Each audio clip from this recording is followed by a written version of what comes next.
Hey guys, welcome to another commentary done by Diggity. Bottom right hand corner we have Kudos once again, starting as the blue Zerg. Bottom left hand corner we got Fridge.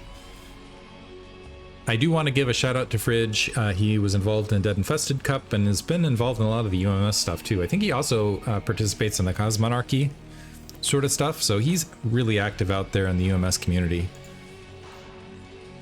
But he is up for the ride of his life here, as it is going to be game one was rough. If you didn't catch game one, go back. It's a good one to study from the Zerg perspective, as far as hitting timings and some things you can do, and also the optimized patches you can hit. Kaido is playing fantastically here, by the way. Absolutely. And by the way, by Kaidos I mean Kudos. Kind of swaps between the names. I'll stick with Kudos, I guess. I'm not sure which. I'm never sure like which one I should do when players have multiple. And then they also, I'm trying to remember if on Twitch he's Kudos or Kaido. I think it might be, anyway, whatever. Kudos. I will stick with Kudos. So to maintain consistency here. Anyway, supply depot being built currently from Fridge. After game one, if I was Fridge, I would maybe think about 8-raxing or maybe going mech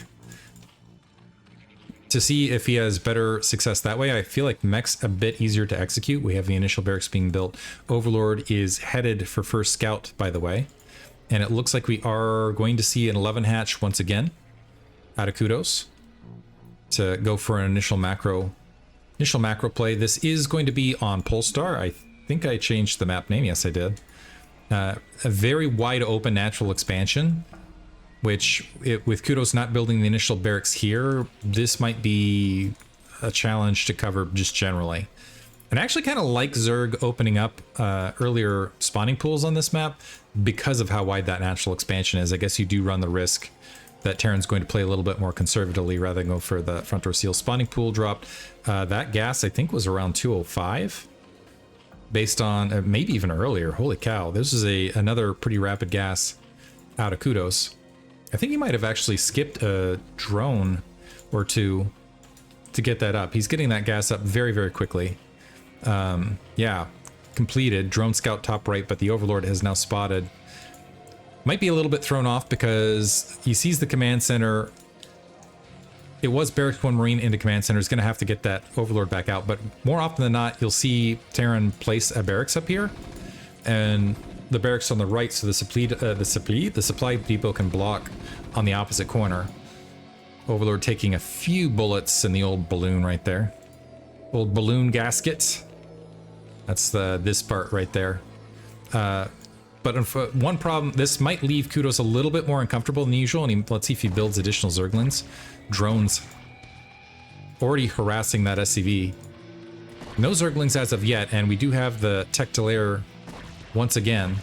Again, a very fast tech to layer.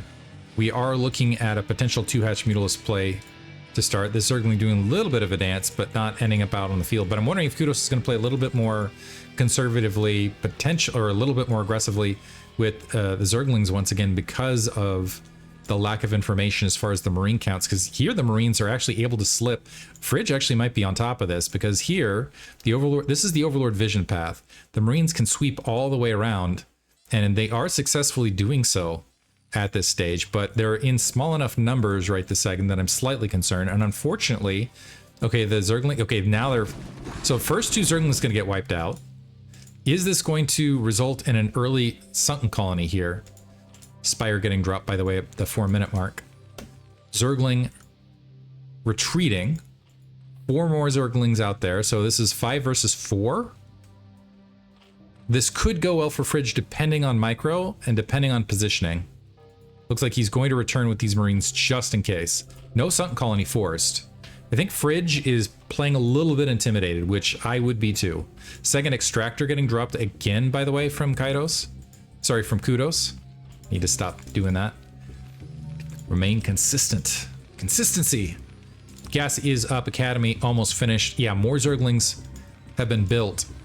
A little bit more cruff, but back towards the command center line. I think this was wise on Kudos' part. Especially, I would feel that pressure, given those Marines that kind of escaped the window, and this also gives a little bit of additional vision. So you can basically see the Marine move out. More Zerglings moving forward. Ooh, this is... Is he going to invest in a Zergling run by? He's got a full control group here. But this could be disastrous, actually. So running in, starting to poke at that corner. Oh! Move from one end is now getting towards a surround. Medic's not yet in position, and the Zerglings do get cleaned up. But a lot of the Marines have lost their life. Engineering base finished. Single Zergling able to sneak in, and that was... And we got the Mutalist actually still being built pretty close to on time. And they got a lot of Marine kills. So now the problem for Fridge is he defended the Zerglings. That was a... That Kudos' economy actually should have been a little bit more hurt. 8 Mutalists queued up here off the 2 bases. But he but Fridge doesn't, and he did a much better job macroing this time. But Kudos is playing very all in. He's playing very, very light on drones and very heavily on the Mutalisk investment very quickly here. So at the 6-minute mark, we're not only going to have 6 Mutalisks, but we're going to have a bunch. We're going to have very rapid 9 to start moving into this. And I'm wondering if Kudos after game 1 is thinking, hey, I wonder if I can just win this straight up. Just let's practice heads up winning this on Mutamicro. Turrets fairly late. I don't know that those 2 turrets over the barracks line are going to complete. Kudos actually backing up initially, maybe because he did have that 1 weakened Mutalisk. Able to halt 1 turret from being built. That Mutalisk is going to pay for... Oh, I thought it was going to get bushwhacked there, but did not. But you can still see there's just not a lot of Marines to provide defense here.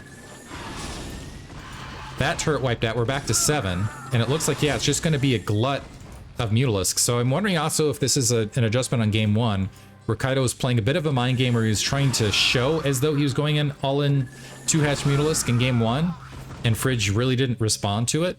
And so now in game 2, he is opting to in fact go all-in Mutalisk, +1 weapons, and just continue with the onslaught. And Fridge, unfortunately, does not have... He is getting that 3rd barracks up. Does not have a lot of Marines to make that defense, but he is getting pretty good. The turrets are doing a pretty good job.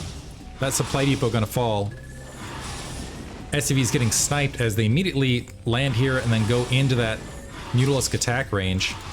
Here we got these 4 turrets here, but this command center is exposed and there's not a lot of Marines. And unfortunately, Fridge can't expose his few Marines he's got to the front. Fortunately, we do, and it looks like we are going up to 4 barracks, which I think is wise. 4 barracks, and do we have the... Unfortunately, we got 4 barracks and no factory again at this stage. And Zerglings also in a small grouping able to wander up and take care of that turret. Now that natural expansion completely exposed. That's forcing the Marines forward. SCV's evacuating. Mutalist diving on the Marines at that natural expansion. And that is GG. Kudos able to win it on to straight 2-hatch Mutalist play. Brutal. Brutal. He will continue in the winner's bracket. Fridge will proceed in the lower bracket. Hope you guys enjoyed it. Thanks for listening.